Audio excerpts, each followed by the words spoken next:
Hi అండి, welcome to my YouTube channel Patelamma Pakashala. నేనైతే ఈరోజు కిచిడి చేద్దామని కిచిడి రెసిపీ అయితే చూపిస్తున్నానండి.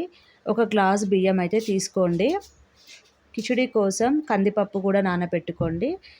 ఒక చిన్న మీడియం సైజ్ టమాటా, ఒక ఆనియన్, ఒక medium size potato, 2 green chillies పొడుగ్గా చీల్చుకొని పెట్టుకోండి. జీలకర్ర, ఆవాలు, కరివేపాకు, లాస్ట్లో దింపే ముందు కొత్తిమీర.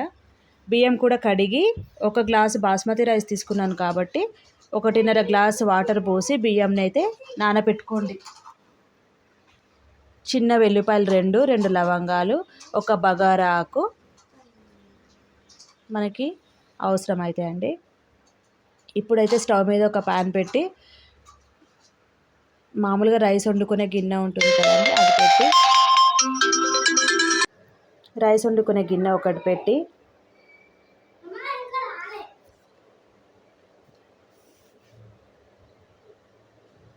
దాంట్లో అయితే మనం కొంచెం ఆయిల్,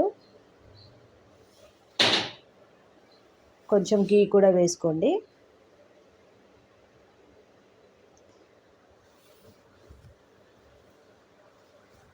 నూనె కాగాక మనం పోపు వేసుకుందాం. కిచిడి కోసం ఇంకా మనం ఇది కిచిడి అంటే ఓన్లీ కందిపప్పు యూజ్ చేసి చేస్తామండి. కందిపప్పు, ఆలుగడ్డలే వేస్తాం. చిన్నప్పటి నుంచి అమ్మ అయితే అలానే చేసేది. దీంట్లో ఇంకా క్యారెట్లు కానీ మనము కూరగాయలు కానీ ఇవి ఏం వాడము. వాడితే ఇంకా అది వెజిటేబుల్ పులావ్ అవుతుంది. ఓన్లీ కందిపప్పు యూజ్ చేసి, ఆలుగడ్డలు యూజ్ చేసి కిచిడి అయితే చేస్తారండి. టమాటాలు కట్ చేసుకున్నానండి. ఆనియన్స్ కూడా కట్ చేసుకున్నాను. సింపుల్ అండి, మన ఇంట్లో ఉన్న ఐటమ్స్ తోటే మంచిగా చేసుకోవచ్చు. పొటాటోస్ పీసెస్లా కట్ చేసి నేనైతే వాటర్లోనే ఉంచాను, లేకపోతే నల్లగా అవుతాయి కదండి. కందిపప్పు కూడా నానిపోయింది. మామూలు రైస్కి అయితే 2 గ్లాసెస్ వాటర్ పడతాయండి. ఇవి బాస్మతి రైస్ కాబట్టి నేను గ్లాసున్నర వాటరే తీసుకున్నాను.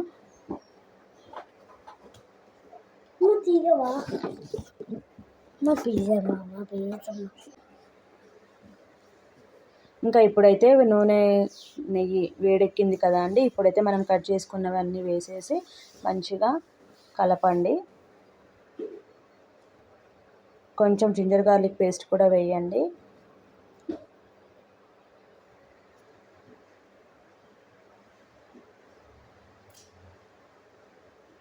కిచిడి మనము కొత్తగా చేసుకున్న ఆవకాయతో తింటే బాగుంటుందండి. వర్షాకాలం వేడిగా మధ్యాహ్నం అన్నం లాగా చేసుకోవచ్చు, మార్నింగ్ బ్రేక్ఫాస్ట్ లాగా, ఈవినింగ్ నైట్ కూడా చేసుకోవచ్చు అండి. ఏ టైంలో తిన్నా కూడా మనకి టేస్ట్ అయితే బాగుంటుంది. మంచిగా చిన్నపిల్లలు కూడా ఇష్టపడతారండి. చిన్నపిల్లల కోసం మంచి క్యారెట్ కూడా వేయచ్చు, కానీ వేయకున్నా పర్వాలేదు. ఇప్పుడు కొంచెం జింజర్ గార్లిక్ పేస్ట్ వేసానండి. పచ్చి వెల్లిపాయలు కూడా వేసాను కదా, కాబట్టి కొంచెం జింజర్ గార్లిక్ పేస్ట్ అయితే సరిపోతుంది. పసుపు కూడా వేయమండి. అసలు తెలంగాణ సైడు మనం కిచిడి చేస్తే పసుపు ఏం వేయము. నేను కొంచెం వేసానండి కలర్ కోసం.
ఇప్పుడైతే మంచిగా కలిపి స్టవ్ ఫ్లేమ్ అయితే కొంచెం పెద్దగా పెట్టండి, నీళ్ళు త్వరగా ఉడికిపోతాయి.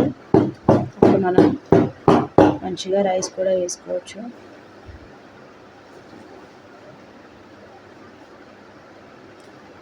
ఇప్పుడైతే నీళ్ళు అయితే మంచిగా మసులుతున్నాయండి. ఇప్పుడు ఇంకా మనం రైస్ యాడ్ చేయాలి.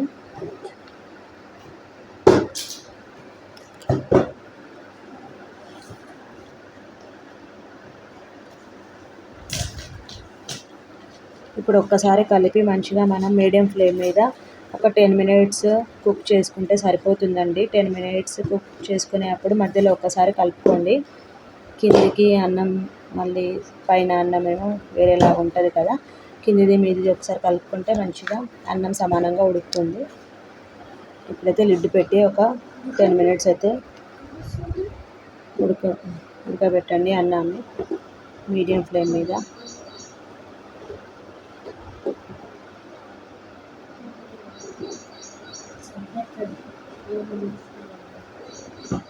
ఆఫ్టర్ 10 మినిట్స్ అయితే చూస్తున్నానండి, చూశారు కదండి, మొత్తం ఆవిరి కూడా ఫోన్ మీదకి వచ్చేస్తుంది. అంతా మంచి స్మెల్ కూడా వస్తుందండి. పొడి పొడిగా వచ్చింది రైస్ కూడా.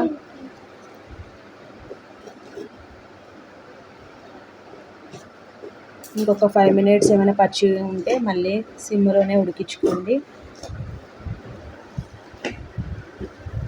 మనం దింపే ముందు కొంచెం గీ వేసుకోవచ్చండి, టేస్ట్ బాగుంటుంది. నెయ్యి వాడితే కొత్తిమీర వేసుకోవచ్చండి.